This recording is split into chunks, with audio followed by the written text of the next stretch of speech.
181 महिला हेल्पलाइन जो महिला हिंसा के लिए काम कर रही थी महिलाएं इसमें जुड़ी हुई थी। अखिलेश यादव द्वारा 2017 में ये योजना चलाई गई थी, जिसको जब योगी जी की सरकार आई तो उन्होंने बढ़ चढ़ के हिस्सा लिया। जब अखिलेश यादव थे तो उन्होंने 7 ज़िलों में ये योजना चलाई थी। फिर योगी जी ने 75 ज़िलों में यूपी में ये योजना शुरू की। उसके बाद काफ़ी इसमें काम हो रहा था, लेकिन अब ये योजना पूरी तरह से बंद कर दी गई है। वन स्टॉप सेंटर के नाम से ये योजना अब चलाई जा रही है। लेकिन जहाँ पे कोरोना महामारी की वजह से राज्य सरकार का ये कहना था कि किसी को नौकरी से न निकाला जाए, कोई बेरोज़गार न हो, लोगों को रोज़गार दिया जाए। वहीं पे जो महिलाएं यहाँ पे काम कर रही थी उनको कोरोना के टाइम पे बेरोज़गार कर दिया गया है, जिससे लगभग 300 महिलाएं बेरोज़गार हो गई हैं और उनकी स्थिति इतनी बुरी है कि जो उन लोगों ने बताया अगर हमें निकाला गया था तो उसमें से ही हमें उसी योजना में ऐड कर देते ताकि हमारा भी रोज़गार चलता रहता और हम इस तरह भूखमरी की स्थिति में ना आते। क्या कहना चाहेंगे, जहां महिलाओं की समस्या दूर करने के लिए, महिला हिंसा रोकने के लिए 181 वन स्टॉप रोक रखा गया था, आज वही हिंसा की शिकार हो गई? ये तो एक सत्यता है। जैसे कहते हैं कि ये चीज़ एकदम सत्य है। आप खुद ही देख रही होंगी, सरकार ने ये योजना बंद कर दी गई। महिलाओं के प्रति आपने योजना चालू की थी कि महिलाओं के साथ हिंसा ना हो, महिलाओं के साथ घर में मारपीट ना हो। इस सब चीज़ को देखकर आपने योजना चालू की थी महिला हेल्पलाइन 181 कि महिलाओं को एक ही छत के नीचे हर तरह की योजना, हर तरह की सहायता मिले। लेकिन आपने आज ये योजना बंद कर दी गई। तो क्या वो जो महिलाएँ दूसरों को मदद दे रही थी, आज वो महिलाएँ खुद मदद के लिए हर दर भटक रही हैं, हर विभाग में जा रही हैं, अपने जो उच्च अधिकारी हैं उनसे संपर्क कर रही हैं, उनसे कह रही हैं, लखनऊ में धरना प्रदर्शन कर रही हैं। लेकिन आज वो महिलाएं खुद ही जो एक लोगों को मदद प्रदान करती थी, उनकी सहायता करती थी, आज वो खुद बेसहारा हो चुकी हैं और उनकी भी कोई मदद नहीं हो रही है। इसी जून से हम लोगों को एक लेटर दे दिया गया कि इस बार आपकी जॉब समाप्त कर दी गई है। तो जिस तरह से स्थिति है वैसे भी लोग बेरोजगारी की मार झेल रहे हैं और जहाँ पर कोरोना जैसी महामारी चल रही है, आप कैसे मैनेज कर पा रही हैं? मैम अब क्या बताएं कि कैसे मैनेज कर रहे हैं। अब ये पता नहीं सरकार की क्या मानसिकता थी कि क्या सोच करके उन्होंने ये डिसीजन लिया, क्योंकि जब आपने 2 साल पहले हरी झंडी दिखा करके आप ही ने चालू किया तो आपको ये डिसीजन लेने से पहले भी सोचना चाहिए था कि जो 350 लड़कियाँ हैं उनका क्या होगा।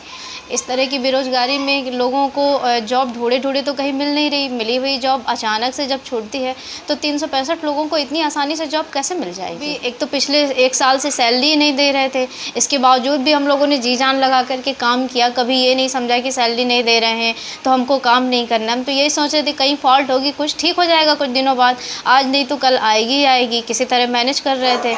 लेकिन एकदम से बंद ही कर दिया गया, पूरी तरह से एक लेटर थमा दिया कि आपसे की जॉब इस महीने से ख़त्म हो गई। निकल कर काम कर रही हैं, उनको क्या महसूस करें, क्योंकि उनके भी अपने सपने होते हैं जब बिल्कुल वो काम होते के हैं। लिए जाती हैं। और जैसे आप तो यही तो हुआ मैम, सपने ही तो टूटे। मेरा भी सपना था कि इसमें है, इसके आगे और बढ़ेंगे, कुछ ना कुछ तो होगा, अपने बच्चे फैमिली को आगे लेके जाएंगे, उनको और आगे बढ़ाएंगे, क्योंकि प्रमोट करना तो सभी का काम है। हर व्यक्ति सोचता है कि हम जिस पोजीशन पे हैं उससे आगे चल के प्रमोट हों कुछ कहीं ना कहीं, तो हम तो प्रमोट के बजाय डिमोट हो गए।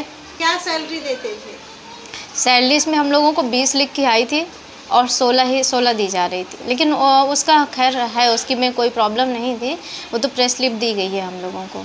तो 16,000 मिलता था। ये था कि चलिए फैमिली चल रही है, काफ़ी है, गुजारा करने के लिए तो ठीक था ही। नहीं तो बाकी किसी का 16,000 में किसी का अच्छा खासा घर तो नहीं चल सकता।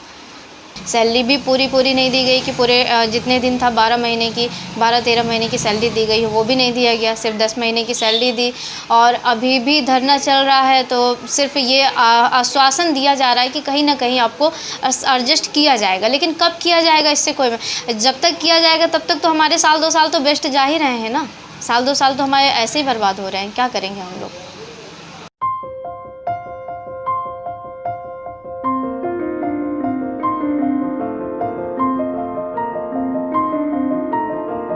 तो हम सरकार से यही कहना चाहेंगे, क्या योजना बंद करने से हिंसाएं रुक गई हैं? क्या योजना बंद कर देने से हम लोगों के साथ जो एक हिंसा ही है, इसको हम हिंसा ही कहेंगे, हमारे साथ जो हिंसा की गई है उसका सरकार हमें जवाब दे। और सरकार हमें कुछ भी नहीं बताती है, ना ही हमारा जो जीविका है वो ये बताती है कि किस वजह से ये इस योजना को बंद किया गया। सिर्फ ये कहा गया है कि सरकार के पास बजट नहीं है।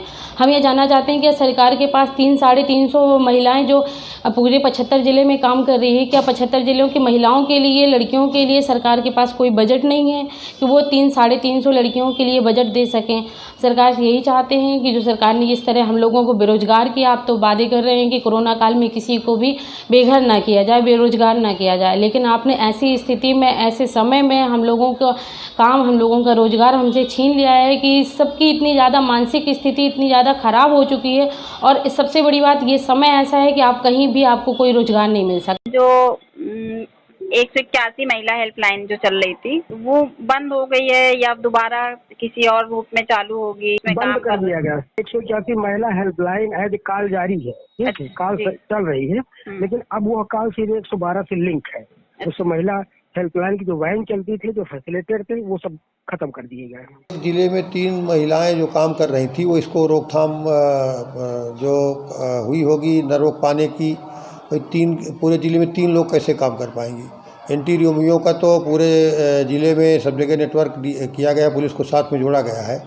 वो एक कंपनी के रूप में काम करी थी, प्राइवेट कंपनी थी। जो प्राइवेट कंपनी 3 महिलाओं की थी, वो कोई स्थायी रूप से कोई सरकार की कोई एजेंसी के रूप में नहीं थी। वो प्राइवेट कंपनी के रूप में, जैसे NGO काम करता है या कोई संगठन काम करता है, तो उस तरह से कंपनी के रूप में काम कर रही थी। कुछ जिलों में उनको रखा गया था और उसको सरकार सहयोग दे रही थी। उसके बदले उसको बंद करके उसको सखी वन स्टाफ के रूप में जो है परिवर्तित कर दिया गया। उसका रूप चेंज कर दिया गया। जो काम करने वाली एजेंसियां थी, उसका नाम बदल दिया गया है। तो बदल करके सखी वन स्टाफ के रूप में माननीय मुख्यमंत्री जी ने उनको परिवर्तित कर दिया है। तो वो एंटी रोमियो के साथ टाई अप करके काम करने का काम करेंगी जिले में।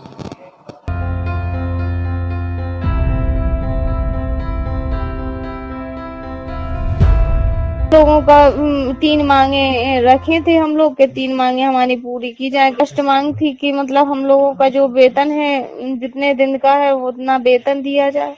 दूसरी मांग है कि हमारी जो आयुषी है, 7 वाली लड़की जिसने आत्महत्या कर लिया आतंकी के कारण, उसको न्याय मिले और हम लोगों को रोजगार मिले। बस 3 मांगे रखी थी, 3 मांगों में से पूरी नहीं हुई। सिर्फ 10 महीने की सैलरी दे दी, उसको भी पूरा नहीं किया। कहा गया था कि किसी को बेरोजगार नहीं करेंगे और जो भी सेवाएं चलाई जाती हैं, जो भी योजनाएं चलाई जाती हैं, ये बंद नहीं की जाएगी। अब योजनाएं चलाते हैं, एक तो अच्छा रिस्पांस दिया है, हम लोगों ने अच्छा काम किया है कि महिलाओं को जो पुलिस से नहीं बात कर पाती, जो हम लोगों से आके बताती थी, हम लोगों को ने एक से एक केस निपटाए हैं कि भैया 10-10 साल के जो वहाँ चलते थे, कोर्ट में केस चलते थे, वो कोर्ट वाले केस का सलाह समझौता हम लोगों ने करवाया है। काउंसलिंग कर करके, 1 बार में नहीं काउंसलिंग में, 2 बार में नहीं, तीसरी बार में भाई साइड काउंसलिंग करते थे कि एक पक्ष का अलग करते थे, एक पक्ष का अलग करते थे। दोनों पक्षों को जब सामने सामने आ जाती थी दोनों की बातें, तभी हम लोग निर्णय लेते थे। भाई सामने सामने बैठा के बात करते थे, तब एक दूसरे की बातें खुल जाती थी, तो गलतियां दोनों तरफ से निकलती थी, उसका समझौता करवा देते थे हम लोग। इतना अच्छा हम लोगों ने काम किया है। कई महिलाओं को रेस्क्यू किया है। कई छोटी छोटी बच्ची हैं जो शिशु हैं, इनको फेंक दिया जाता था, कहीं झाड़ियों में मिला करती थी, कहीं कहीं मिला करती थी, तो हम लोगों ने उनको जिंदगी दी। साला कुछ रिस्पांस नहीं मिला। इतना अच्छा काम करने के बावजूद भी नहीं हम लोगों को सपोर्ट किया है सरकार ने, तो फिर क्या मतलब है। देश की एकमात्र नारीवादी ग्रामीण न्यूज चैनल का समर्थन करने के लिए हमें YouTube पर लाइक और सब्सक्राइब करें और वेबसाइट पर सदस्य बने। खबर लहरिया, आपकी खबर, आपकी भाषा।